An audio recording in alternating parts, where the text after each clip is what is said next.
Le Sénégal m'a beaucoup donné. J'ai une autre particularité. Je brûle d'une vraie passion pour le Sénégal. Ce n'est pas de l'hypocrisie, ce n'est pas un effet de langage, ce n'est pas un effet de manche. J'aime authentiquement ce pays.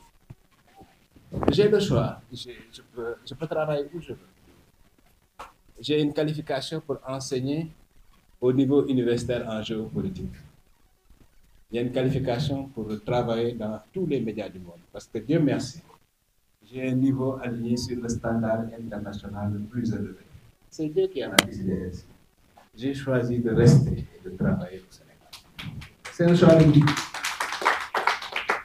À la faveur de la troisième alternance au Sénégal, j'ai constaté, alors que j'étais en train d'enseigner la géopolitique dans 2 universités de France, un certain nombre de dérives. J'ai constaté une malgouvernance chronique, j'ai constaté une incompétence crasse, j'ai constaté une vénalité vulgaire, j'ai constaté un rapport malsain à l'argent public, un rapport malsain à la gestion publique. Ceux qui, hier, nous ont prévu de leçons de morale sur le thème de la probité, ont multiplié les scandales à la faveur de leur arrivée au pouvoir. Au fil des jours, il y a eu l'ONAS Gate, le Port Gate, l'Eurobond Gate, Laser Gate. Le pays vit au rythme des scandales financiers. Et sur fond de toute cette politique populiste, de cette politique crassement incompétente, eh bien, une agence politique qui était censée incarner la modernité est en train d'instaurer à petit feu, petit à petit, une dictature au Sénégal. Notre démocratie, mon ami Ahmed vient de le dire, est le plus précis. Notre démocratie est ce qui positionne le Sénégal comme étant une zone d'influence symbolique en Afrique. Notre démocratie est ce qui formate l'image internationale de notre pays. Notre démocratie est justement cette marque qui brande le Sénégal et qui attire l'investissement étranger, qui attire l'aide étrangère, qui attire la coopération économique internationale. Donc notre démocratie, au-delà d'être un fait politique, est d'abord avant tout un atout économique, un atout socio-économique. Donc notre démocratie est un bien précieux à protéger. Voilà la raison pour laquelle on a développé ce programme de devoir démocratie-liberté. Il est question pour nous,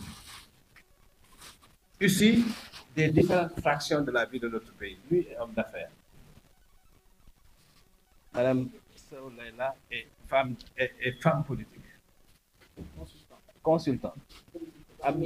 Abdounger est influenceur, activiste,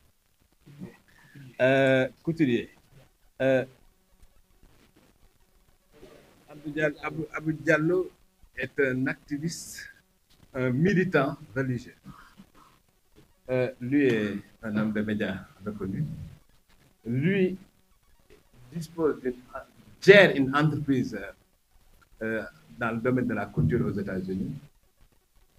Notre ami qui est Bachir Fofana, qui est entré au téléphone, est spécialiste en communication.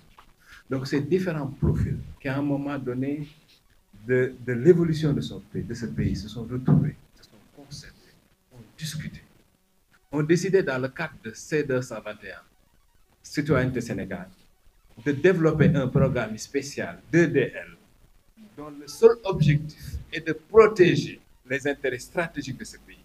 Parmi les intérêts stratégiques de ce pays, il y a la démocratie, il y a les libertés économiques et politiques. Dans ce chantier que nous engageons, nous n'avons peur de rien ni de personne. Nous n'avons peur de rien ni de personne. Nous n'avons peur de rien ni de personne. Les intimidations du type de celle qui vient d'être honteusement menée contre Ahmed Ndoye ne font que renforcer notre détermination, ne font que renforcer la légitimité de ce combat que nous sommes en train de mener. Si déjà, en nous-mêmes, nous sommes touchés dans notre chair par cette dictature rampante, c'est dire ô combien est important le combat que nous comptons mener contre l'atteinte aux libertés dans notre pays. Donc, on est plus motivé que jamais. Je peux parler pour toute cette équipe parce que je suis un peu l'autorité morale. Et il y a toute une symbolique dans cette cérémonie. Vous voyez, je suis assis. Pourtant, c'est moi qui incarne l'autorité de ce groupe. Je suis assis, je ne veux pas me lever.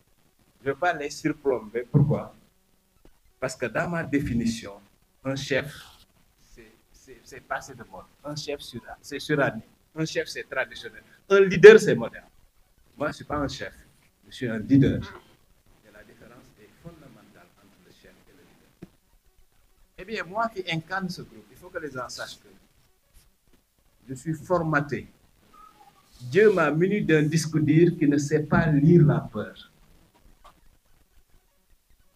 Il y a des êtres humains qui sont créés comme ça, qui sont formatés de manière à ne pas ressentir un sentiment de peur. Le disque dur dont Dieu m'a muni ne sait pas lire le sentiment de peur. Mon logiciel mental fonctionne sur la base d'une certitude. C'est Dieu qui avantage, c'est Dieu qui désavantage. Et que rien ne se peut sans la volonté de Dieu. Donc je n'ai peur de rien ni de personne. Je demande par contre solennellement à ce que ce combat qu'on est en train de mener soit mené surtout au camp d'en face. Parce que déjà, il multiplie les brimades, il multiplie les crocs en jambes, il multiplie les manœuvres de nature à déstabiliser d'autres groupes. Je tiens à les avertir et à prendre à témoin la communauté nationale et internationale. Je ne reculerai devant rien pour protéger ce groupe. Je ne reculerai devant rien en termes de riposte pour répondre à toute attaque de quelque nature que ce soit et d'où qu'elle vienne. Nous respecterons la loi, nous respecterons les institutions, nous nous soumettrons à l'impérium de la loi, nous répondrons à toutes les convocations. Dans le cadre d'une citoyenneté responsable, nous nous comporterons comme des citoyens modèles dans le respect des principes du civisme. Mais nous ne nous laisserons pas écraser. Nous ne nous laisserons pas brimer. Nous ne nous laisserons pas opprimer. La Constitution du Sénégal prévoit parmi les droits fondamentaux de l'homme le droit de résistance à l'oppression. Nous sommes déterminés à résister contre l'oppression. Il faut que ce soit très clair. Maintenant, notre combat, c'est quoi aujourd'hui? C'est, dans le cadre du perfectionnement de la société politique sénégalaise, apporter une nouvelle touche.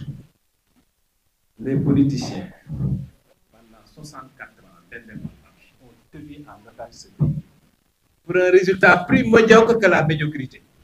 Notre pays fait partie des 25 pays les plus pauvres du monde. Alors que ce pays bénéficie depuis son indépendance d'une stabilité insolente. Et la première ressource d'un pays, c'est la stabilité. Ce pays a l'avantage de compter parmi ses fils des experts, parmi les plus compétents au monde, dans les domaines les plus pointus. Ce pays a un atout fondamental de la position géographique. Dakar est le nez par lequel l'Afrique respire. Nous avons une position géographique stratégique qui aurait pu faire du Sénégal, qui aurait pu faire de Dakar le hub de l'Afrique de l'Ouest. C'est dire combien ce pays est doté d'atouts. C'est dire combien ce pays est outillé pour gérer les enjeux stratégiques dans ce monde de compétition. Au lieu de tout cela, à quoi on assiste? On assiste fraîchement à l'arrivée d'une équipe aussi incompétente que vénale. Une équipe aussi agitée que portée par la propension à menacer, à manipuler, à mentir, à mélanger. L'heure, en tout cas, est venue, parce que je ne veux pas être excessif. Je ne veux pas déborder, je ne veux pas aucun écart verbal. Parce que contrairement à ceux à qui nous faisons face, nous ne sommes pas dans la logique de Gatsa-Gatsa. Par contre, nous sommes dans la logique, dans la logique de la réplique juste et proportionnée, parce que nous ne laisserons pas faire. Notre objectif, c'est d'être des gardes vigilants de la démocratie, de la citoyenneté, des droits politiques, des droits économiques de ce pays. Notre objectif, c'est de mettre en place une citoyenneté responsable, participative, moderne, vigilante, mais intransigeante.